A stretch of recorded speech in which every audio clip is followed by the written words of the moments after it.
Just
Hold your loved ones close and speak the words you've been afraid to speak. Use this time to rejoice and celebrate, for your time is short. I herald his beginning, I herald your end, I herald Trekcast.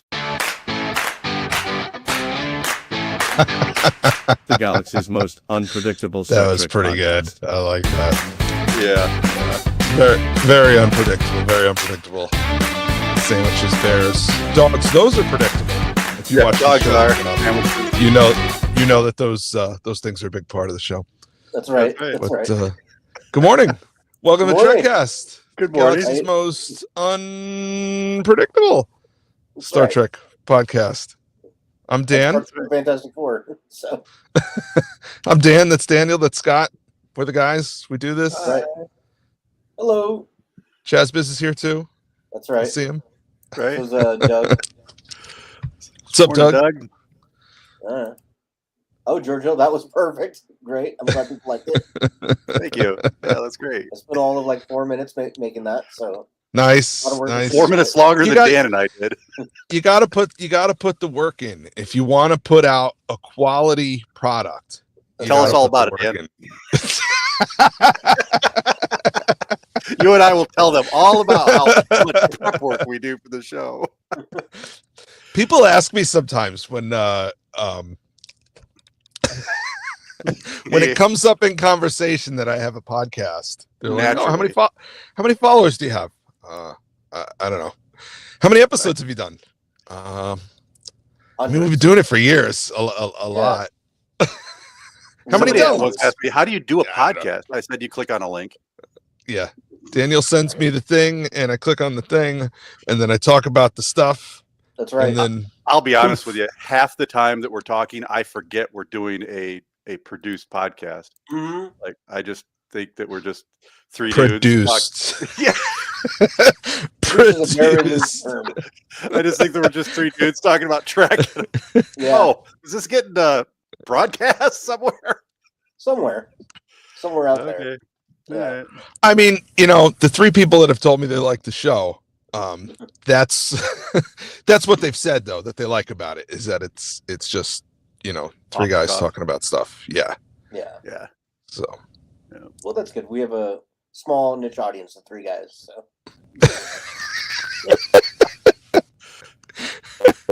Bob, Joe, and Jim, this one's for you. that's right. That's right. so how do you produce it? I don't know. I show up. Like I said, click on the link. Yeah. Oh. How you guys doing? What are we doing here today? Oh, we got a bunch of news stories, and then we're going to talk about the 3rd episode of season 3 of Strange New Worlds. Magic Okay. Flower Ride. Okay. Yeah, but there's a Yeah. lot of news that came out of San Diego Comic-Con yesterday. So Okay. Well, let's do it then. all right, well let's get to it. Star Trek news. All right, so I kind of feel like this is the more important story, so we'll get to the San Diego Comic-Con first in a moment. But first, since this may This may definitely change the future of Star Trek. So I want to bring this up. Our first news story comes to us from the BBC, the British Broadcasting Company. I believe that's what that stands for. But the US FCC clears $8 billion Skydance Paramount merger. So the merger was approved earlier this week between Skydance and Paramount for $8 billion. This has been the long disputed, long gestating, so many lawsuits and negotiations and whatever. But finally, we're near the finish line. The merger is set to be completed on August 7th. So now that they've got the approval, now it's just hammering out all the paperwork and getting it to go through all the whatevers. But this could be a big, big change for Paramount in the future and for Star Trek. One of the things I was looking at, especially for Star Trek, is when they negotiated and brought on Alex Kurtzman, his deal is through calendar year of 2026. That's what was originally reported.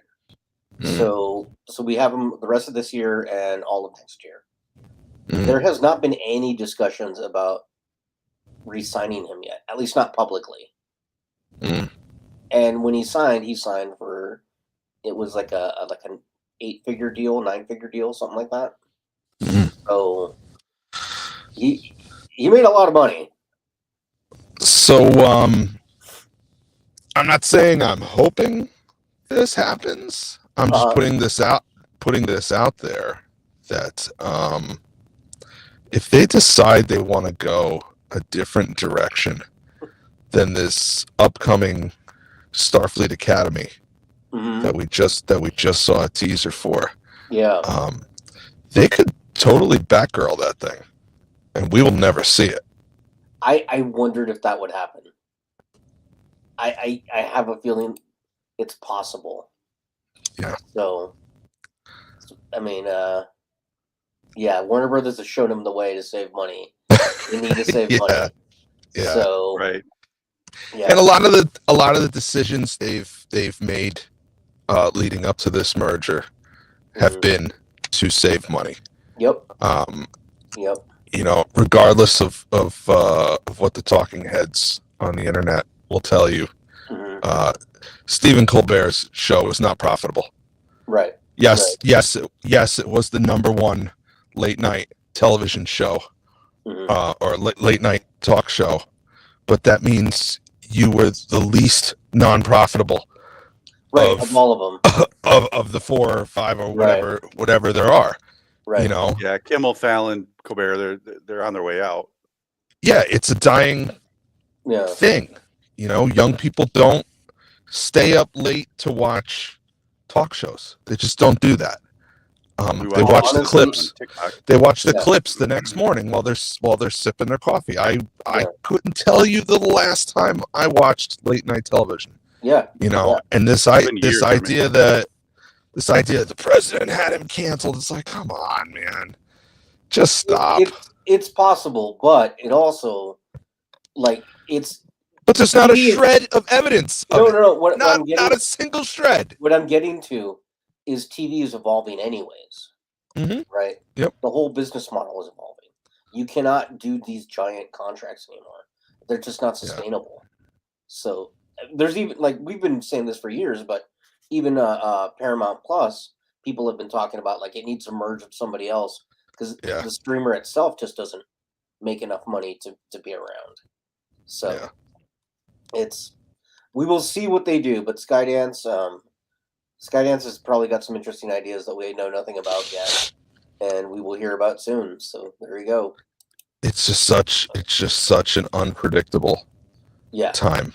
I see these AI generated videos, and you know, basically at this point, the only thing wrong with them is the lip syncing is off, and that's just a matter of time.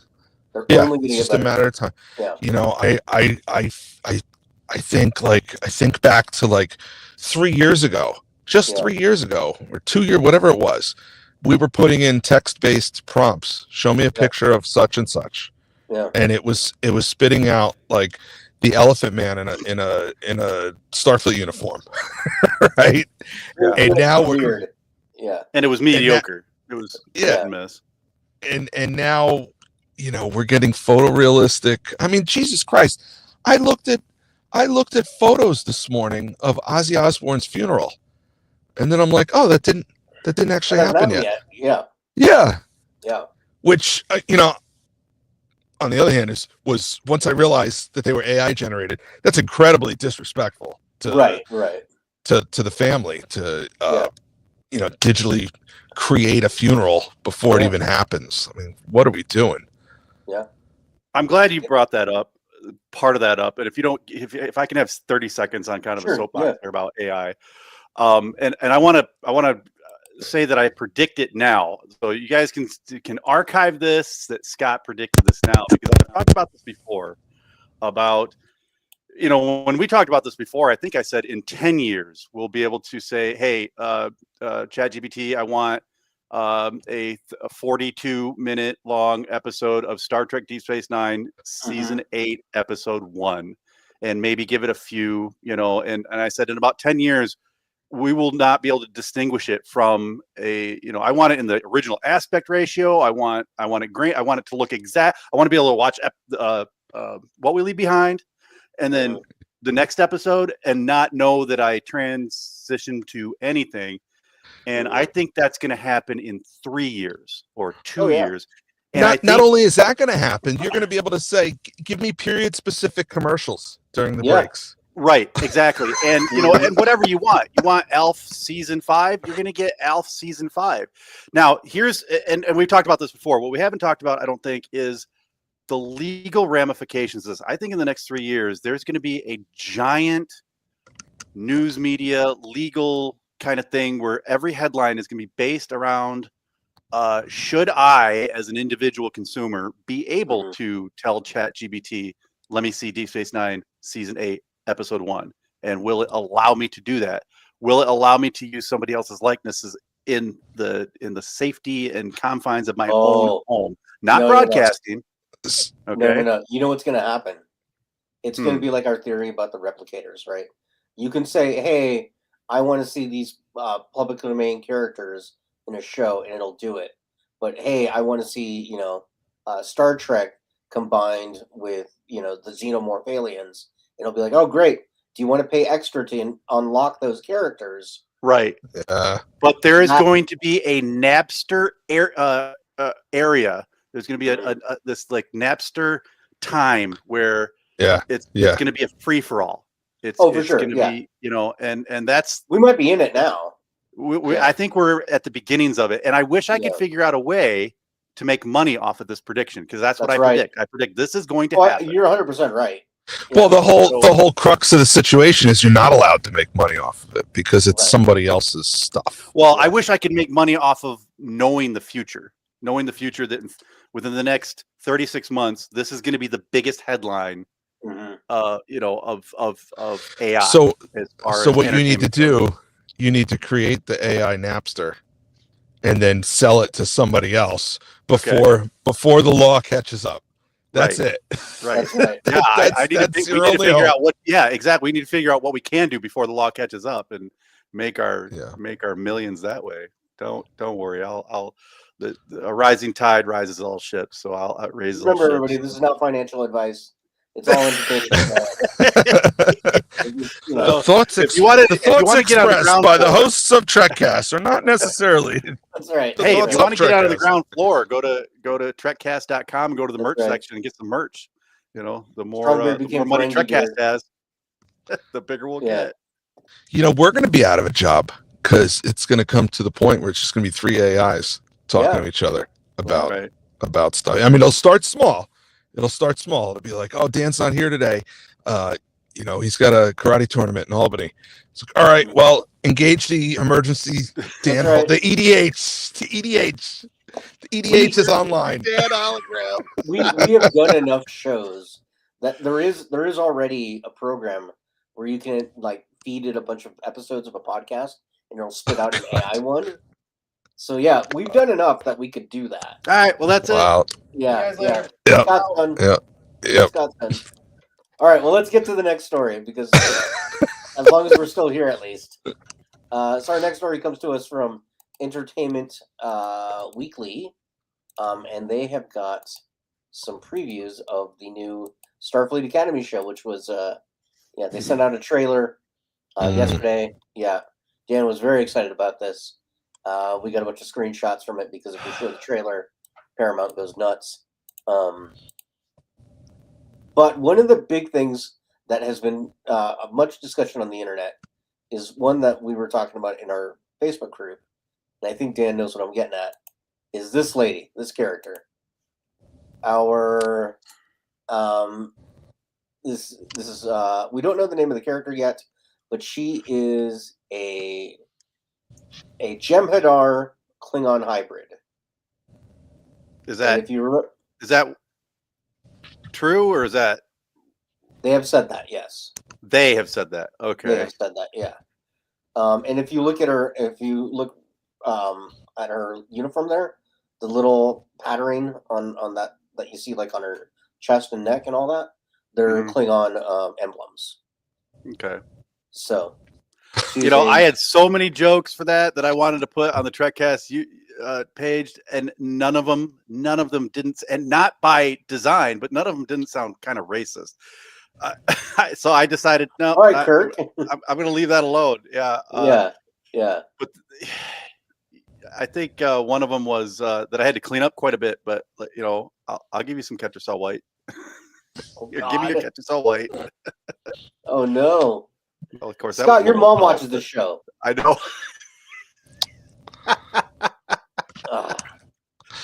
So, Jem'Hadar are genderless beings that don't eat, they don't sleep, they don't reproduce. They're grown in a lab. They don't have sex. They're grown in a lab. So. And they specifically say in DS9 there are no Jem'Hadar females. They're all male. Right. So how is this a thing? Okay, I have a theory, and I'm going to tell you this right now. Whatever I'm about to tell you, 100%. I've thought about it more than they will even mention it on the show. They're just going to do it and not even mention it. But my theory is, I have a theory. Go ahead. Okay, they're going to say something along the lines that, yes, there have always been Jem'Hadar females. It's that because they were in a war, they would just destroy those embryos before they could fully develop, because they just wanted soldiers. And they also wanted control over the Jem'Hadar. So if the Jem'Hadar had females in order to be able to reproduce on their own, then the Dominion had less control over them. Yeah. So they probably always existed. Weren't just the Jem'Hadar as a species weren't created in a lab by the founders. Well, that goes against everything that they've established. Established by having the founders say it. It's not like the founders would have been completely honest. No. So the other option is they listen to this show, they know how popular Tuvix is, and this is a Tuvix situation. I don't know. I would love that too. 100%. I would love that. So they also released a trailer for the show. They released a few trailers. We also got a trailer for the Khan audio drama that's coming out. That was kind of fun. I don't know if you guys watched that trailer. I did. Yeah. I plan on listening to it. Yeah, I said it was a podcast. I thought it was going to be an audiobook. It's a podcast. Yeah. So each episode is a chapter in the story. So it's like a 1920s radio play. So we don't have to pay for it. No. Huh? They've done Warner Brothers has done this with like Batman and The Flash. So these things. See, I'd be more interested in seeing that as a TV show than this. Yeah. But they don't listen to me. All right. Well, and number one, even on all the comments for everything, is like, we want legacy. So yeah, I know. Yeah. We've been screaming that for the last 4 years. They could have done this. They could have done this show in the 25th century.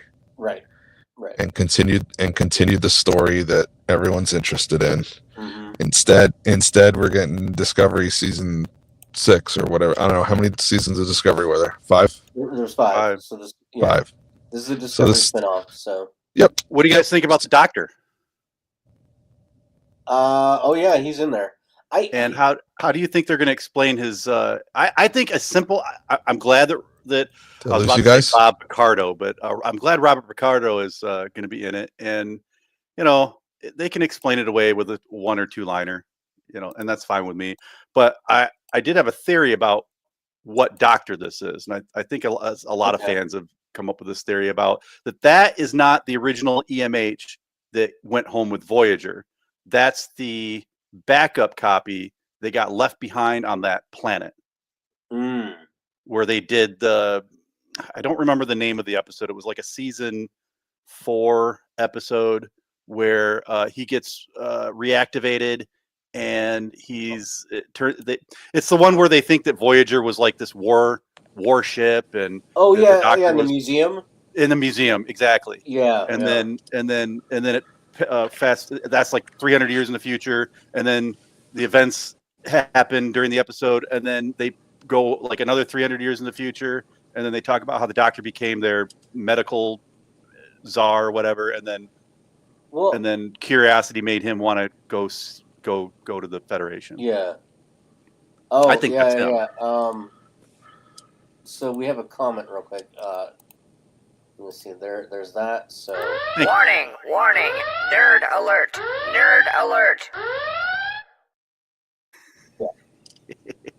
You went over here. I'm wondering if they're gonna say.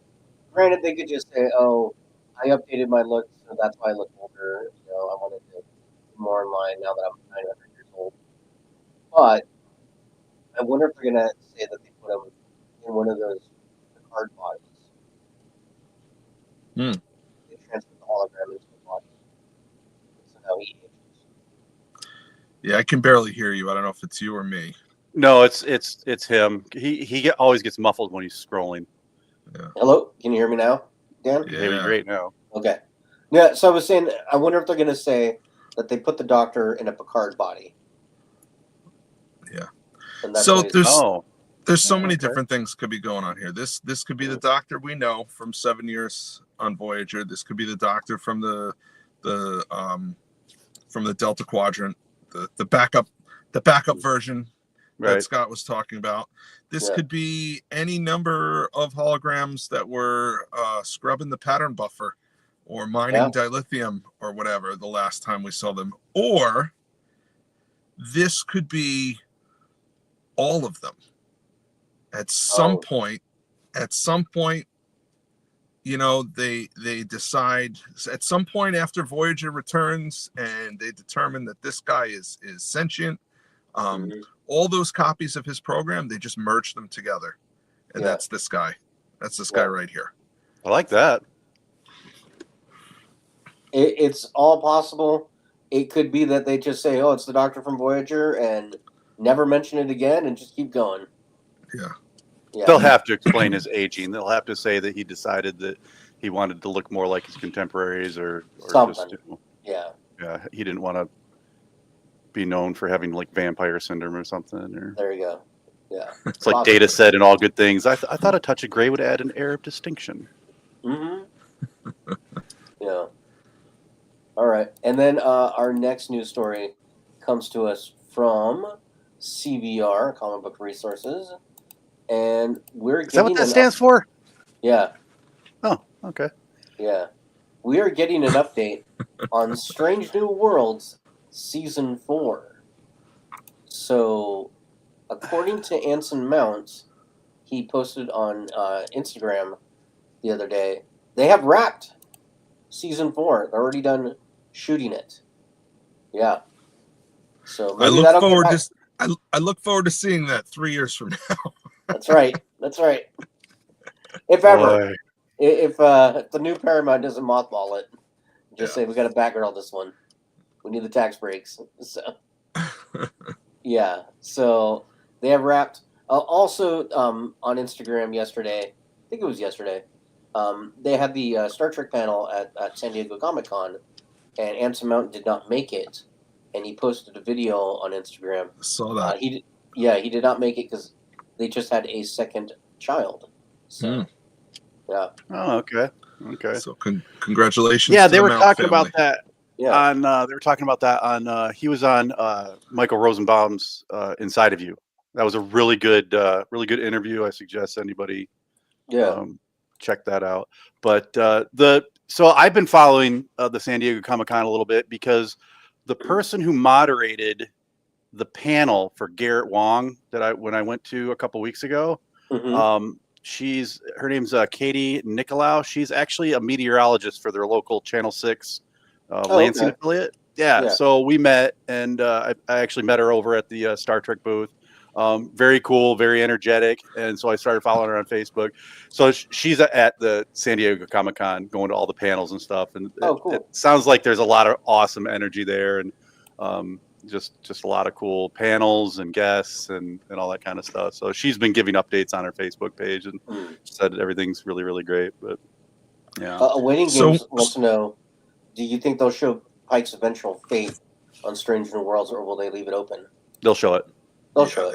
They have to. Yeah. They have to. Yeah.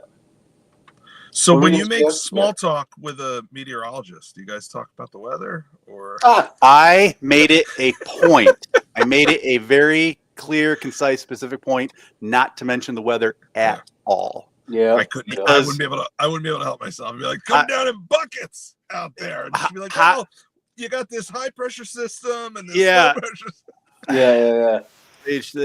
When Vern introduced me to her and said this is the meteor, local blah blah blah blah. I said, oh, you're the meteor. Oh, that's cool. That was the only time we mentioned it because I'm like, if you're a meteorologist or you're a dentist or you're inundated with I got the thing and what's the weather like, and it's like no, don't be that guy. Don't be that guy. I learned that lesson when I went to we had this Dutch village up in Holland, Michigan, and everybody who works at this Dutch village, all the employees wear wooden shoes. And I remember like the first time I went there, and I'm like, so how comfortable is it wearing those wooden shoes? And I remember the look she gave me, like, here's the 11,000th time I'm going to answer this question today. And it made me realize after that, I try not to be so obvious with questions about obvious things like that. It's like, before I speak, have you been asked this question 19,000 times in the last 6 minutes? If so, I'm not going to ask. So, no, I did not ask her about the weather. But Katie's cool. Des and I met her. She's out at the Comic-Con San Diego giving a bunch of updates. And so it sounds like the vibe is really cool out there. And so cool. I'd like to go to a San Diego Comic-Con sometime. It sounds like it's just bursting with nerd energy and absolutely. All right. And then our last news story, also from San Diego Comic-Con. This comes to us from Gizmodo, and we have announcements from Nacelle on some new Star Trek action figures, the next waves of their upcoming figures. So they announced the Year of Hell Janeway, complete with action figure sweat stains. So there you go. You always wanted a sweaty action figure. Finally get it. Yeah. And the pocket watch. Yeah, so they showed the Janeway and they showed the Nog.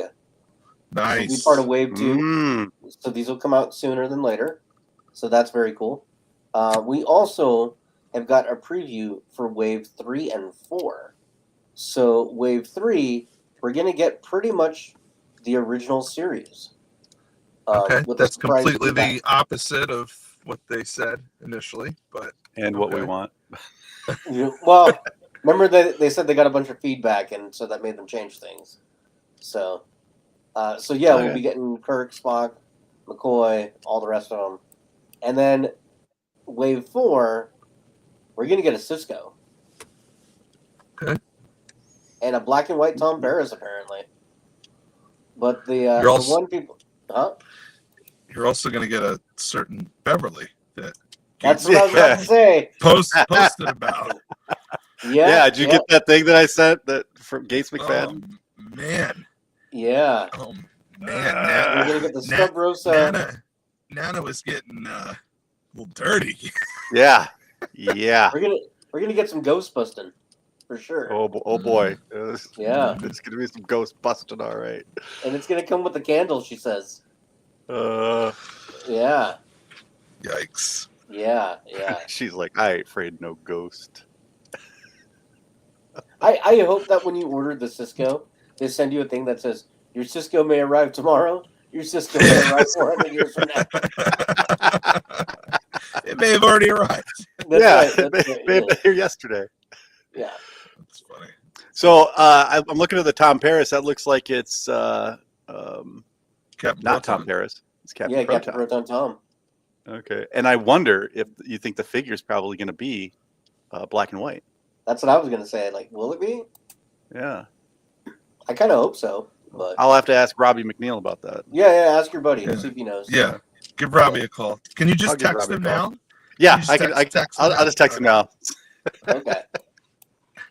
All right. And then one more thing I wanted to bring up, just because, yeah. Anyways, so there's going to be an extra episode of Trekcast later this week. Oh yeah. Yeah. I was able to last minute get something kind of put together. I was able to interview Morgan J. He's a comedian. You probably know him as the autotune guy. He's famous for this. I don't know if you've seen this clip. Do we fucking love each other? Yeah. Anyways, he's got millions of followers online, sells out all around the world, is, on and off tour all the time. So, major Star Trek fan, though. Oh, And cool. Giant Star Trek fan. So, we got to talk for quite a while, and he talked a lot about Star Trek, what it means to him. He also is very into sci-fi and goes deep into sci-fi. So, it'll be a side of him that you haven't seen in other interviews. So, yeah. Okay. Come out later this week. Okay. All right. Well, should we get to our main event, our main topic? Let's do it. Sure. Okay. Fun will now commence. I was waiting for you to do that because I couldn't find the mute button in time because I really had to burp. Oh, nice. All right. So our main topic is we are going to review season 3 episode, The Shuttle to Kenfori. So yeah, this episode, the third episode of season 3. What was it about? Pike and Mbega must enter disputed Klingon space to find a cure for Batel, as Mbega's past resurfaces on a planet swarming with deadly creatures, aka Klingon zombies.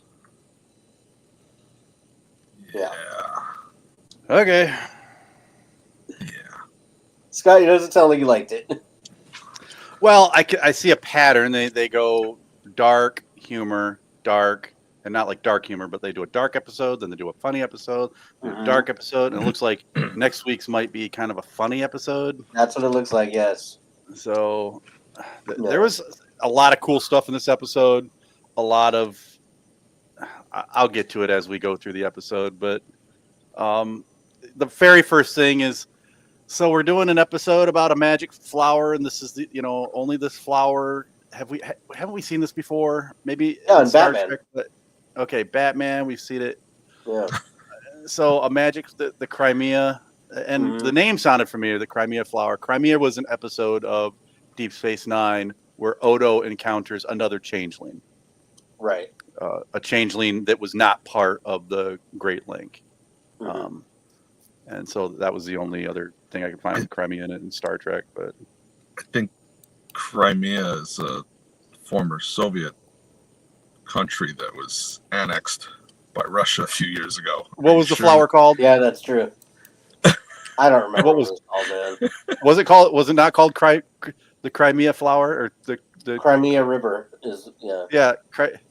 Oh, all right. Yeah, I don't remember how you pronounce the flower, but it was a magic flower. Yeah. I'm gonna look it up. Yeah. Yeah. You're right. Yeah.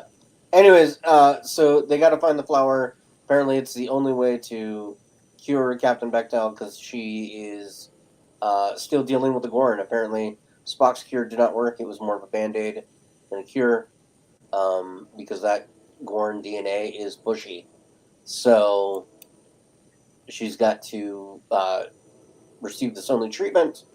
But the planet where the flower is at is in Klingon space. The Federation is not allowed there.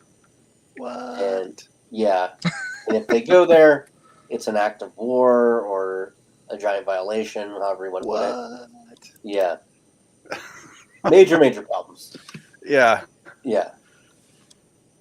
I like the little interaction between Mbenga and Captain Pike where they're talking about the past. And he's like, yeah, you threw up and because of whatever. And he goes, yeah, it must have been that whatever that we smoked the night before. Yeah, good times. Haha, drug use is cool. That's right. That's right. You know, and these aren't two lower deckers talking to each other. This is a medical doctor and a starship captain. Yeah, the chief medical doctor. Yeah. Remember that time we smoked dope? Wasn't that awesome? Have you figured it out, Dan? How badly did I screw up this pronunciation of that of the Russian flower? I don't know. I can't find it. There's people that are screaming into their car radios right now. That's right. Come on, help us out, chat. It's pronounced Jemima. It's pronounced this. Yeah. I like that it was an off the books mission because they weren't legally allowed to do it. So yeah, we never seen that before. Yeah. So they take their Federation shuttle there. Whatever. Looking for the magic flower. Yeah. I don't know. I can't find it. Look at that suit. The suit that Spock's wearing right now. Yeah. Oh yeah, that's right out of TOS. That's an updated. It's those of you who are staring into your radios. It's Spock's wearing a red environmental suit, and it looks a lot like the one from the original series. Yeah. So they're paying attention. Yeah. Somewhat. Yeah. I kept laughing as I was watching this episode, and I was like, so this episode is that he needs to get his girlfriend flowers? That's what we're doing? Yeah, pretty much. Oh.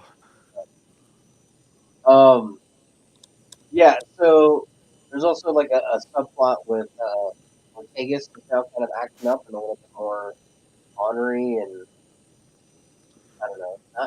Not outright. Yeah, she's acting very defiant. She's acting very what's the I found it. What's the word? Okay. Oh, what's the name? It's Chimera. Chimera. Chimera, and it's a mythological creature from Greek mythology. It's spell it again. Chimera's my wasn't that the name of She-Ra's horse? Chimera? I don't know. Chimera, and in Greek mythology, it's the lion that also has a goat's head. It's a mythological creature composed of parts from different animals. Okay. Chimera was a fire-breathing monster with the head of a lion, the body of a goat, and the tail of a serpent. It can also refer to a person or a thing that is a hybrid of two different things. Well, a biological chimera, which is an organism with cells from two or more distinct individuals. Okay, so Tuvix was a chimera. Yeah. Which fits this because they were going to make a hybrid. So yeah. Which I'll get to that later on too. I did like the little line that real quickly foreshadowed what was going to happen, where he said, "Is it possible they don't know about us?" And then, boom, their shuttle explodes. Yeah, they know about us. That was pretty funny. So that's kind of a trope they use quite a bit, but yeah, I was okay with it.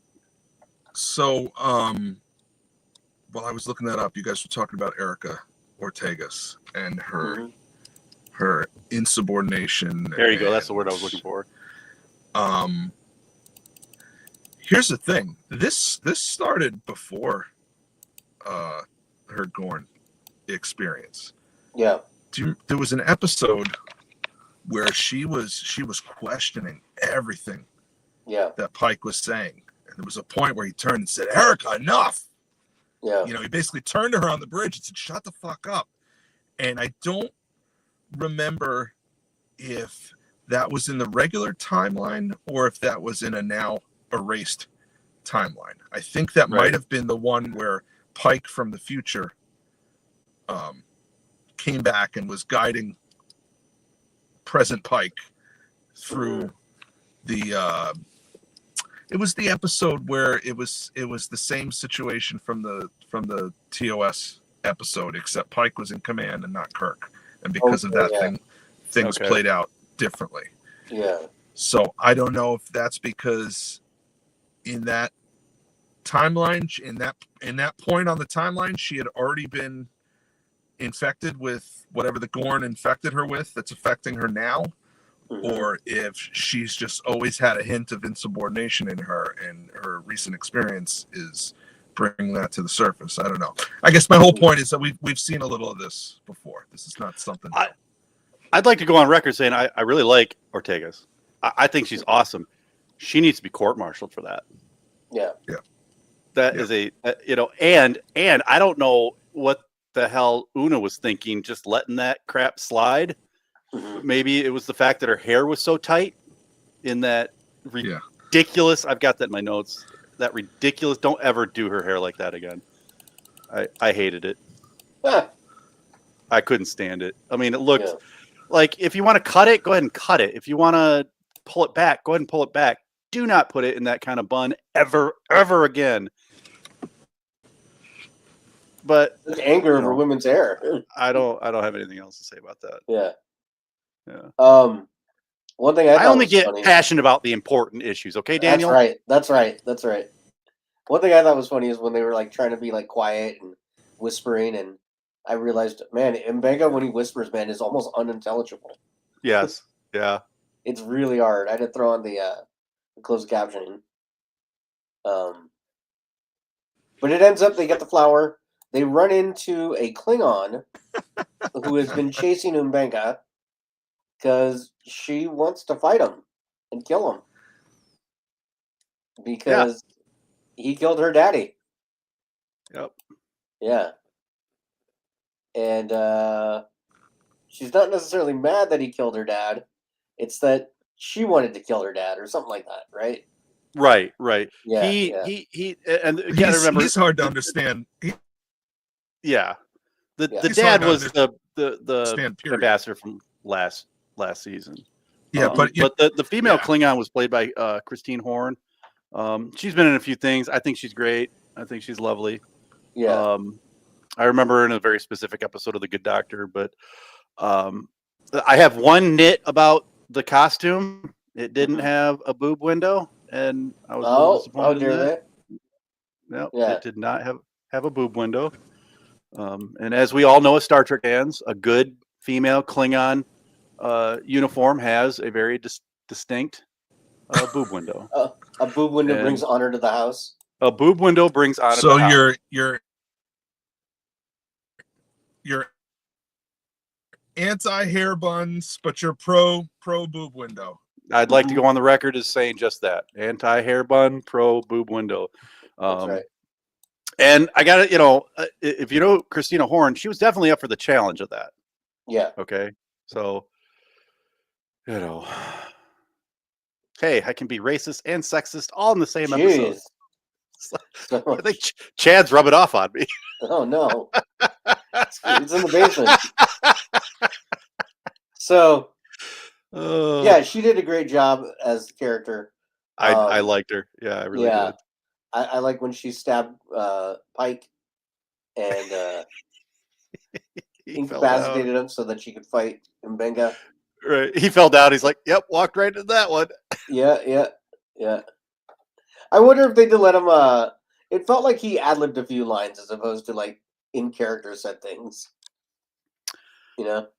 I wonder if that line was scripted or not. And because I was talking to Johnny Frakes, and he was saying that he was being interviewed, and he was talking about being on the set of Strange New Worlds and Discovery and doing some lower decks and stuff. And he goes, he was on the set. I don't know if he was directing or just whatever. And they were doing a take, and somebody ad-libbed something. And Jonathan Frakes like looked over at the camera guy or the director or whoever and was like, are they allowed to do that? And they're like, yeah, they can ad-lib if they want to, because that was a No. Back in Next Generation, Voyager, Deep Space Nine. If you couldn't change one single word, McNeil and Wong talk about that all the time. You could make suggestions if you wanted to change a word or something like that, but you couldn't do it in a take. That was a no-no. And I guess in Strange New Worlds and they do it all the time where they ad lib and it's okay. Yeah. Well, it's different too. Like back then, they were still shooting on film, so film is far more expensive. Yeah, that makes a difference too. Yep. Yeah, whereas now it's all digital, and so right. So back then it was like quit screwing around, and that's why they got so upset when they would make each other laugh or screw around or whatever. It's like, we're going through feet and feet of film here. Right, and that's that's a lot of money. Yeah, they talk about that on the other podcast too, about being able to just go up to the scene they just got and looking at it and going, "Oh, that's perfect," or "No, there's a boom mic there," or whatever. They can make those adjustments. Right. But yeah, I also thought it was funny that it ends up because all she wants is her honor, right? And because she didn't get to kill her dad, she's not honored or she lost her honor. Right.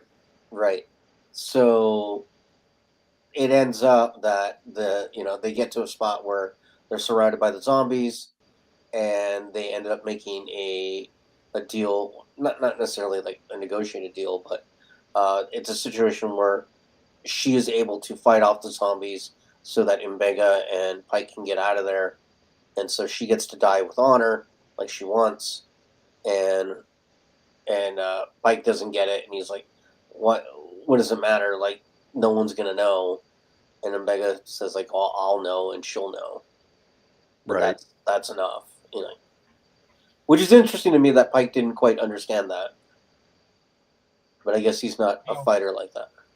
They needed somebody to not understand it so Mbega could explain it. Yeah, for the audience. The viewers. Yeah. Yep. Yeah. They needed to say it, not show it in that particular instance. Mm-hmm. William, she needed to restore honor to her house. Yeah, 100%. Well, they mentioned something, a word that's not been said in a while. They mentioned that her or her house has received discommendation. Yes. Which is basically a Klingon version of, shame on you, and we're gonna, disavow you, basically. Yeah, dishonor on you, dishonor in your house, dishonor in your cow, all of it. Yep. No boob window for you. Oh, that's probably why the boob window is probably only for the honorable female Klingon warriors. So they have to wear a special, Yep. No, I'm reading it. I'm reading it right here on the Klingon wiki. That's right. Yeah. Yep. If your house is dishonored, you lose the boob window privileges. Klingon wiki. Okay, good. It says here you can have a boob door, but it must remain closed when out in public. See, that's the shot that we miss. And maybe if you zoom in, as she's being, spoiler alert for the end of the episode, as she's being eaten by the last bit of zombies, with one hand, you can see her reach out through the zombies, right? But with her other hand, what you don't see is she grabs her boob window plate and rips it off. She opens the boob door. Yeah. I thought the zombies rip her shirt, revealing the boob window because her honor has been restored. Right, my honor's been restored. Yes. Awaiting game says, I have to ask, what is a boob window? What is the boob window? Oh, shall I? The boob window. Shame on you. Okay. What the boob window is if you look at, especially made famous by Lursa and B'Etor, female Klingon warriors have a distinguished cleavage right in there, and that's what we call a boob window, a Klingon boob window. Right. Yep. I think Power Girl has one too. Yes, Power Girl has one. Yeah, but she has a Klingon boob window on her mother's side. Yeah. So that's what that is. I just googled Klingon boob window. She Kittimer, so you're right. Hey, there it is. Yeah. Yeah. It's good to see some honor.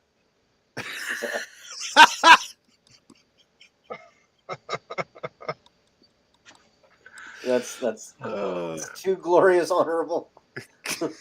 things on display. Well, and okay, boob window. To clarify, I did not Yeah. coin the phrase boob window. No. Mariner coined the phrase boob window. It has been around forever. The boob window. Right, but we first heard it in Star Trek in Lower Decks. Right. So Beckett Mariner actually said boob window. Yes. I don't want to get everybody know? canceled. Yeah. Well, Too late. oh, when he came, ha ha ha! Now I know the boob window. Okay.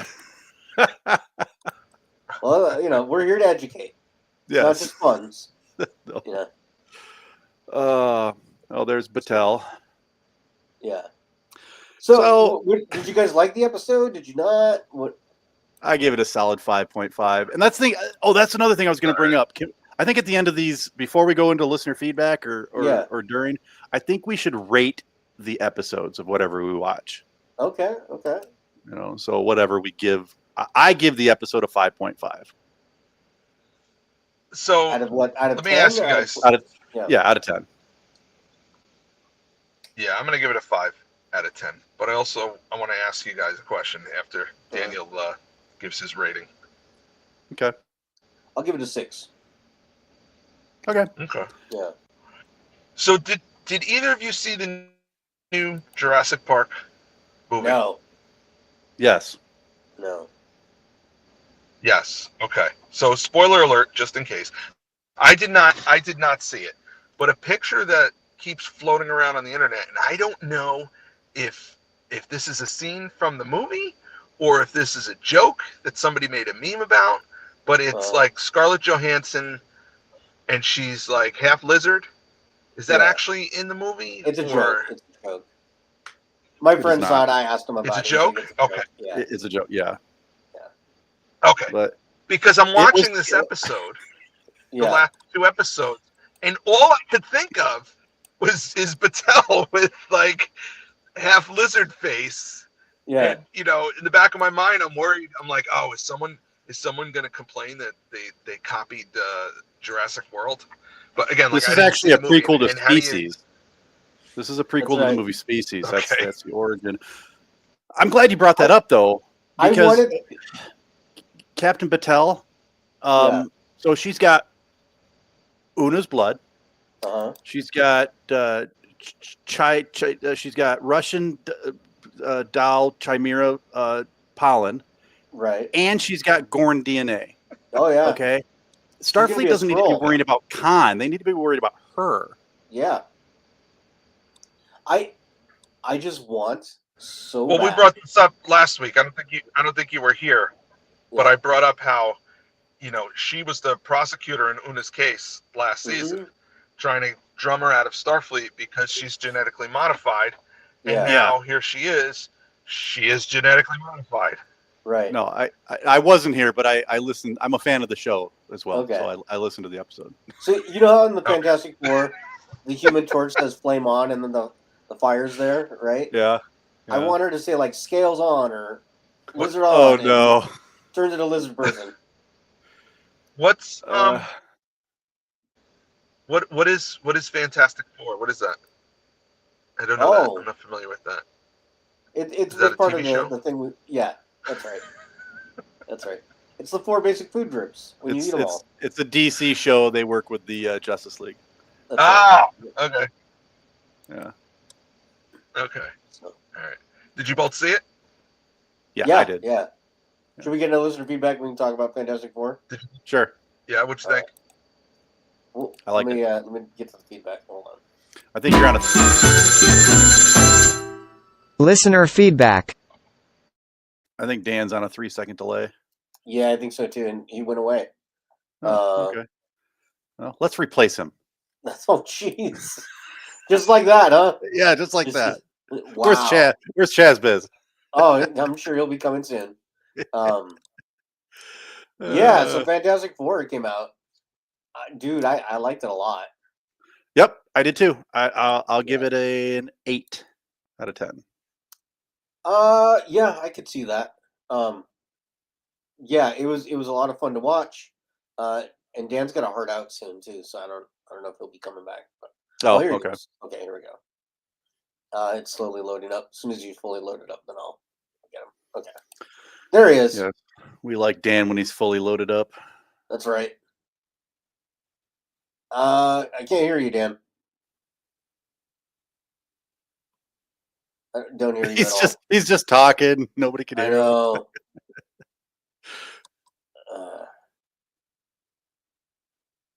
Who's the bad guy in the new upcoming Academy? Oh, Paul Giamatti?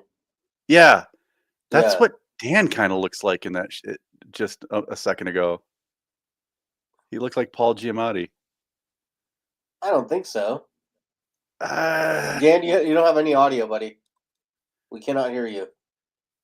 No, that's okay. He just looks like Paul Giamatti. Yeah.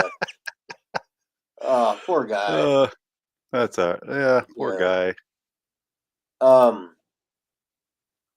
Good pod though. Yeah, it's good pod. Yeah. Well, Chaz is on the line, so I'll bring him in. There he is. Hello. Hey, Chaz, you got some audio?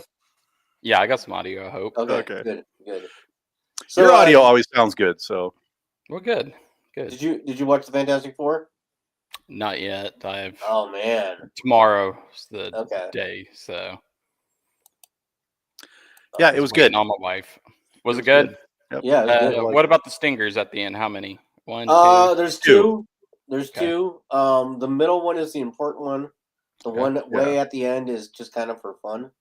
Okay. I thought it was worth it, but everyone's different. So what I do is I watch the first stinger and usually use the restroom, and then I go back. Yeah, you got enough time to do that. Yeah, because usually you have enough time because there's so many people that done the CG and all that, and it's just I promoted this app before, but I use an app called RunPee, RunPee, and it's specifically designed for people who need to go potty. Right. And it'll tell you the best time during a movie to go to the bathroom. If you it'll give you like 2 or 3 different times, and then do a quick synopsis of why you're gone. It'll do a quick synopsis of the first 3 minutes in case you're late, and it'll let you know if there's any end credit scenes. So I recommend. Okay. What's up, Dan? Dan, you with us? I don't know. Am I? Yeah, yes, you are. Yes, we can hear you. Are. Oh my God! Terrible. Worst part is I got a hard stop at 11 anyway. I know. So you got 3 minutes. I'm gonna give my quick 2-minute review of Fantastic Four. Do it. Yeah, go for it. I saw it with my dad and my son. We all enjoyed it for the most part. But it wasn't fantastic. Oh, really? Well, I saw it, and now it's a thing that I saw, and I'm looking forward to seeing how it ties into what's coming up in the MCU. Doomsday. But I have no desire to go watch it again. Whereas Superman, I saw it, and then 3 days later I saw it again, and we're talking about going to see it again. 3 times. So, wow. Man, I don't know. Yeah, Waiting Games says it's yet another movie featuring Pedro Pascal. Just one of 3 movies this month featuring him. Yeah. I liked it. I liked it quite a bit. I'd like to change my rating to a 7.5. Yeah, I told my buddy I had more fun with Superman, but I think Fantastic Four was more of a movie. Because, like, Superman, like, it's a series of events that eventually culminate into the big climax. Whereas Fantastic Four, it kind of, like, as a film, lets you know what the problem is pretty early on, and it's how they deal with it. What'd you think of the style? What'd you think of Earth 818? Or 838 or whatever it was. 838, yeah, something like that. 828, yeah, something, whatever. I was cool with it. Cool. I thought the 60s vibe was gonna play more of a factor. It really didn't. It was just more like just to look cool. Right, which led me to believe at first, I think everybody kind of assumed this, that it took place, even though it was a different alternate universe, it took place in the 1960s. I don't think it did. I think it took place in what we can closely call 2020 modern times. It just had a 60s look to it. Yeah, like that style never went away. What was another thing that was strange about it is someone from the outside watching this movie who doesn't know anything about anything, they Mm-hmm. would think that the Fantastic Four rule whatever country this story takes place in. Okay. Yeah, I don't know what's happening.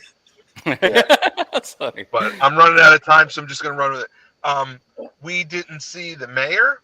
We didn't see the president. We didn't see the military. Right. We didn't see any of these authority figures or organizations that would normally be present when aliens are. They make a point to say that there's no more militaries. That to be part of the Future Foundation, you have to demilitarize. Mm-hmm. I must have missed that. Yeah. Yep. That's weird. They all bend I must to have missed. Tusto's I must rule. have missed that, and that will firmly place this in the category of fantasy. Then. Yeah. Did we get to see the? That's not did we gonna get happen. to see the first step, Stan? Is That's it like a baby's first step, or what is it? Here, I think it's the first steps of hey, can we fix our trends here at Marvel? We'll try. Oh, okay. Yeah. That's the first steps. Yeah. Okay. Yeah. I do like that they announced that you don't have. There's no homework that needs to be done before watching this movie. You can just That's watch good. it. Yeah. So. Then what? Doomsday's next, so we got to wait to December next year. That's a long wait. There's a good tease for Doomsday. That's I think Spider-Man is in between. That's like half the wait between a Star Trek season. Damn, it shot Spider-Man. Dan's got to go. All right. Hey, thanks, man. We'll see you guys next week.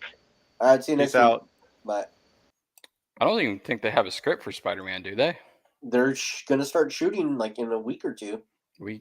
Yeah, once they already started, something like that. Yeah. Because this was the first movie of Marvel Phase 6. Right.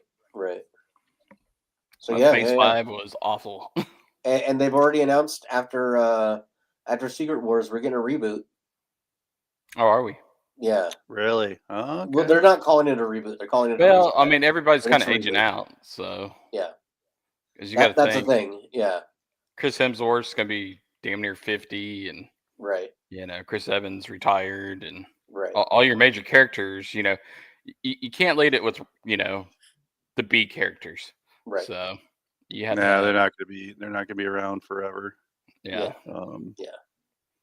The going theory is they're going to reboot and they're going to lean on the X-Men for a while just to kind of make it different because they haven't really explored. So this will be like the third new cast of X-Men. Yeah.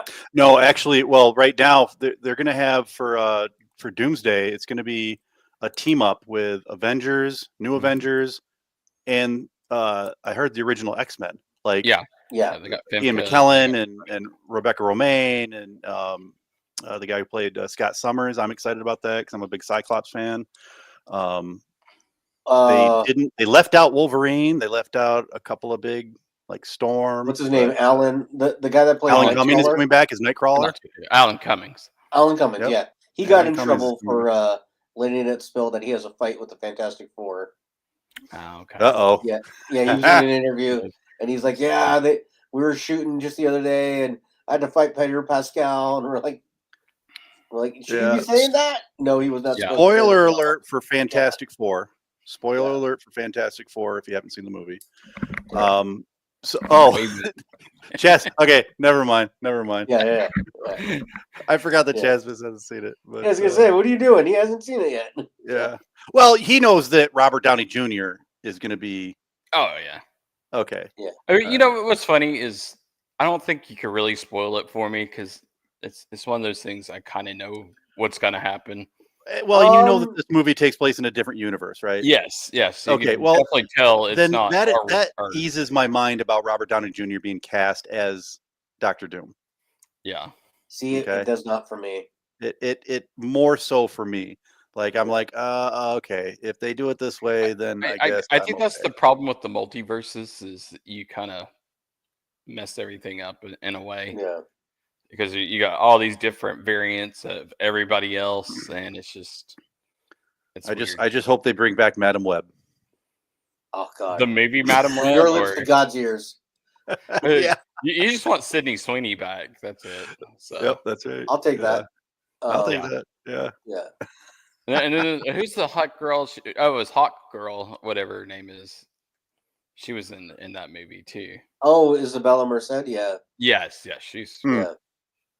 good looking too. So don't tell my wife, but yeah. Fair enough. See, I can't do that because my wife listens to the show. That's right. And your mom. No, you and can my say mom. that you hate Rebecca Romaine's hairdo, but That's right. that's all right because that was awful. Okay. I was with Scott. I was like, "What is on her head?" I feel vindicated. Bad wig or whatever, bad hairpiece, whatever. Like, it's not random thing I've noticed this week about Paramount that I thought was kind of funny. So they have restarted Dexter, right? They got this new Dexter Resurrections, and you know how like for a long time they had the Will Wheaton show for Star Trek where they would talk about each episode. They're doing that now with Dexter. Oh no, Dexter gets a show, but not Star Trek. Yeah. So that doesn't make sense. Yeah. It's like Will Wheaton needs to get his show back because say what you will about Will Wheaton, he is passionate about Star Trek, and he's a nerd. I actually like the one with Matt Myra. You know, the original one that wasn't Will Wheaton. It was like the first year Matt Myra was doing it. I thought he did a really good job. So, A Waiting Game. I'm not a fan of Robert Downey Jr. playing Doctor Doom. I know there's a comic book where Tony Stark is Doctor Doom, but it's still very silly. Yeah. See, I don't know that much about. I don't read comic books. I don't actually read physical comic books. I never really did.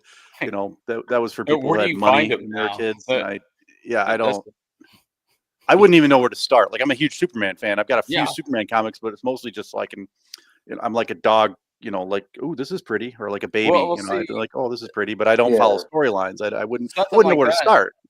You know, with comics, I want to start from the very beginning, and I want to read to where they are now, and that's why I like to get compendiums or whatever, and you know, get a big omnibus and read it. So I just do deep dives. I just go on Wikipedia and look up, you know, what is this character's history. And you kind of want to look at the art too, because some of it's really cool. But my problem is Doom is so associated with its mask, and he never takes it off, right?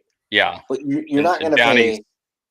You're not going to pay tens of millions of dollars to bring in Robert Downey Jr. or maybe like whatever it ends up being, without showing his face. Yeah, like that's the thing. So like, well, I heard with the multiverse they were actually going to bring in the last guy that played Doctor Doom, not from the 2015, the original one, but he died. The original one, but he died. The original one died.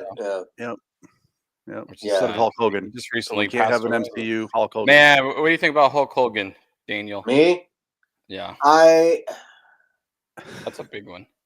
It is the biggest. It's a difficult thing because he did some pretty terrible things, said some terrible things, and never disputed it. Never it is things he has done. It is on tape. And so the way I heard it put best kind of is, for me, that resonated with me was Hulk Hogan died 10 years ago. Terry Bollea died just a few days ago. Yeah. That's kind of how I put it. Okay. Because I respect what he did in the ring. Big deal for wrestling, but man, like he had opportunity after opportunity to make things right and just would not. Yeah. So that's the problem. That was a big one for me because that was like my icon in the when I was a little kid. I was like ripping. I was more of a Bret Hart fan myself. Yeah, I love Bret Hart, but I mean, he's arguably the biggest name in wrestling ever, right? At least in North America, yeah. Okay. Yeah. And he's the Andre the Giant fight was probably one of the. We had a lot of weird celebrity deaths. Malcolm Jamal Warner. Yeah, that one too, man. Ozzy Osbourne. Ozzy Osbourne. I didn't have a personal connection to any of them. I watched the Cosby Show when I was a little kid. Yeah. I know of the music of Ozzy Osbourne, and I remember watching some wrestling in the 80s. But when I saw these, I'm like, okay. Yeah. Rest in peace to all of you. Yeah. I know. Malcolm Jamal Warner was weird because it was he went 20 paces out, or just went out.